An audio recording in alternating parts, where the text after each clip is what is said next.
अस्सलाम वालेकुम दोस्तों, आज की ताज़ा अपडेट के साथ मैं हूं अब्दुल गफ्फार। आपसे रिक्वेस्ट करूंगा अगर आप हमारे चैनल पर नए हो तो सबसे पहले हमारे चैनल को सब्सक्राइब कर दें और बेल आइकॉन को भी दबा दें जिससे ताज़ा अपडेट आपको बर वक्त मिल सके। अगर वीडियो पसंद आए तो वीडियो को लाइक करना भी मत भूलिए क्योंकि इससे हमारा हौसला बढ़ता है। अब चलते हैं आज की ताज़ा तरीन अपडेट की तरफ। मुत्तहिदा अरब अमारात में फंसे पाकिस्तानियों की वापसी के लिए फ़्लाइट्स की तादाद बढ़ा रहे हैं वजारत ओवरसीज़ पाकिस्तानीज़। अब इस खबर की तफसील।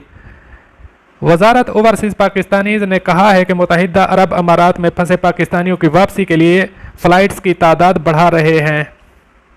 ऑफिशियल ट्विटर अकाउंट से जारी बयान में वजारत ओवरसीज़ का कहना था कि मुत्तहिदा अरब अमारात में मुलाजमतों से छुट्टियों की वजह से बड़ी तादाद में पाकिस्तानी वतन वापसी के लिए फंसे हुए हैं।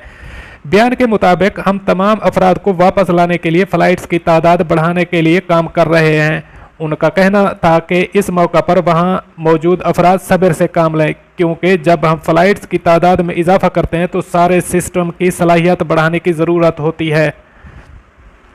दोस्तों, ये थी आज की ताज़ा तरीन अपडेट। अगली अपडेट के लिए मुझे दीजिए इजाज़त, तब तक अल्लाह हाफ़िज़ नासिर।